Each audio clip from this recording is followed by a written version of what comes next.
नमस्कार मित्रों, स्वागत है आप सबका मेरे ज्ञान गंगा रहस्यमय चैनल में।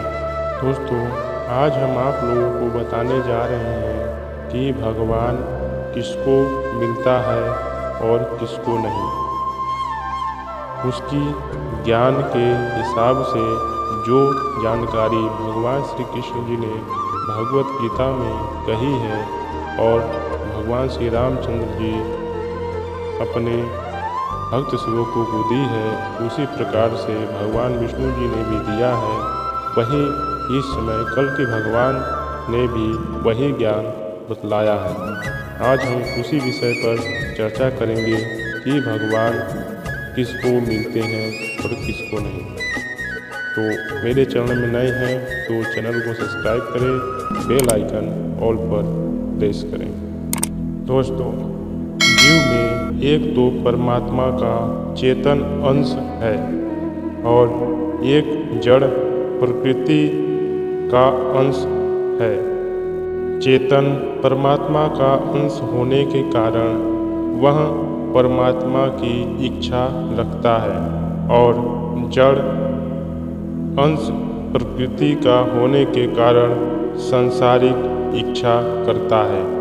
इन दोनों की इच्छाओं में परमात्मा की इच्छा तो पूरी होने वाली है, परंतु संसार की इच्छा कभी पूरी होने वाली ही नहीं होती है। कुछ तो सांसारिक इच्छाओं की पूर्ति होती हुई दिखाई देने पर भी वास्तव में उसकी निवृत्ति नहीं होता, यानी उसकी संपूर्ण इच्छा नहीं होता। संसार की आसक्ति के कारण नई नई कामनाएं पैदा होती रहती है।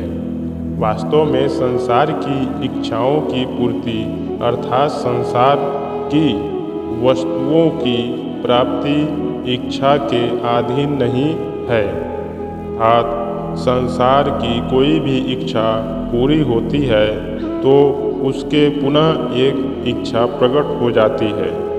जिन वस्तुओं की इच्छा पूरी करते ही करते आपकी जीवन भी बीत जाती है, परंतु वह इच्छा पूरी नहीं हो पाती। इसके लिए आपको प्रत्येक कर्म के अधीन होना पड़ता है, परंतु परमात्मा की प्राप्ति कर्म के अधीन नहीं होता है।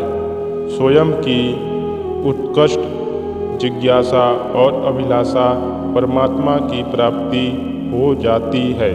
जिन महापुरुषों या व्यक्ति को या भगवत प्रेमी को उत्कृष्ट जिज्ञासा उत्कृष्ट भक्ति होती है, वह परमात्मा की जब भी खोज करता है तो उसे कहीं न कहीं किसी न किसी प्रकार से परमात्मा तक पहुँचने का रास्ता मिल जाता है और वह स्थिर हो जाता है। आगे इसका कारण यह है कि प्रत्येक कर्म का आदि अंत होता है, इसलिए आदि अंत फल भी आदि अनंत वाले होते हैं। अतः आदि अनंत वाले कर्मों से आदि अनंत परमात्मा की प्राप्ति कैसे हो सकती है। परंतु जो आज के साधु साधक है प्राय ऐसा समझ रखा है कि जैसे क्रिया की प्रधानता से संसार की वस्तु प्राप्त होती है, ऐसे ही परमात्मा की प्राप्ति भी उसी प्रकार क्रिया की प्रधानता से होती है। जैसे संसार वस्तु की प्राप्ति के लिए शरीर इंद्रियों मन बुद्धि का सहायक लेना पड़ता है, ऐसे ही परमात्मा की प्राप्ति के लिए उसी प्रकार शरीर इंद्रियां मन बुद्धि सहायता लेनी पड़ती है। इसलिए ऐसे साधक जड़ता सांसारिक या शरीर की सहायक से अभ्यास करते हुए परमात्मा की तरफ चल तो देते हैं, परंतु उनको प्राप्त नहीं कर पाते। इनसे वह भटक कर भ्रम होकर अपने आप पतन की तरफ चले जाते हैं और वह ढोंगी पाखंडी गुरु बनकर और भक्त सेवकों जनमानस को गलत रास्ता भी दिखाने लगते हैं।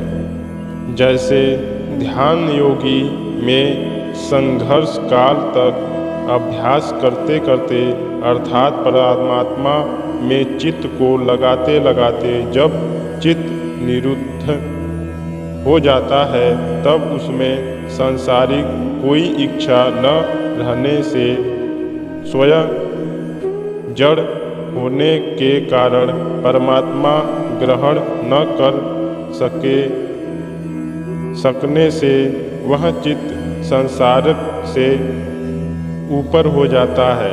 चित्त के पराम होने से साधक का चित्त से अर्थात जड़ता से सर्वथा संबंध विक्षुब्ध हो जाता है और वह स्वयं से आत्मा का अनुभव करने लगता है।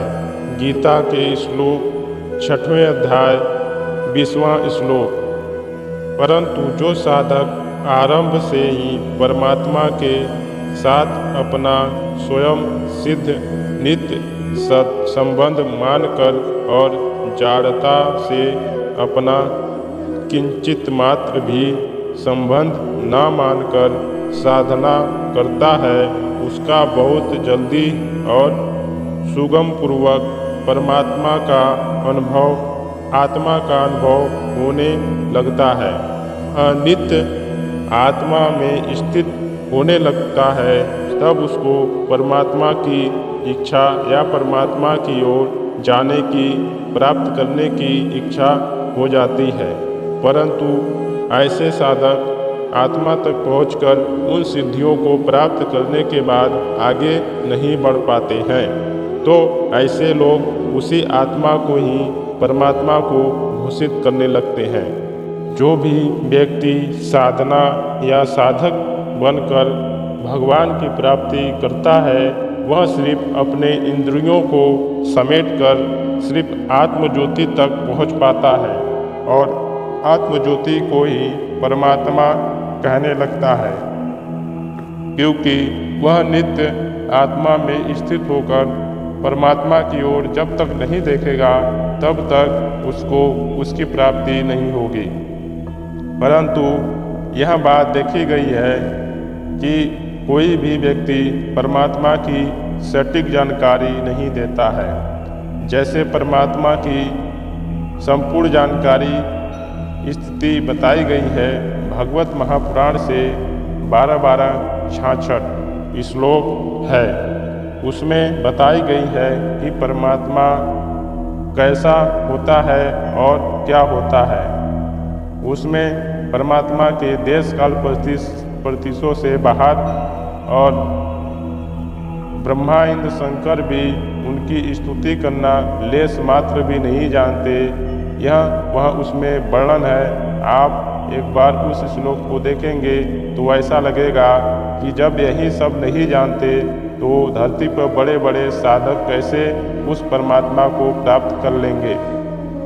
कुछ ऐसे भक्त होते हैं जो परमात्मा की प्राप्ति कर परमात्मा में नित्य स्थित हो जाते हैं, परंतु उन भक्तों की द्वारा जो भी बात बोली जाती है उस समय उनकी कोई बात भी कोई विश्वास नहीं करता है।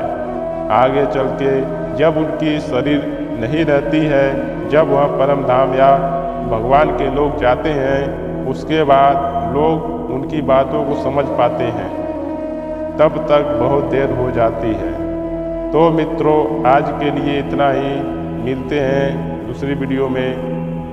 अगर मेरे चैनल में नए हैं तो चैनल को सब्सक्राइब करें। कोई भी बात पूछनी हो, ज्ञान से, भक्ति से, कोई भी साइंस, विज्ञान, कुछ भी प्रश्न पूछनी हो तो आप पूछ सकते हैं।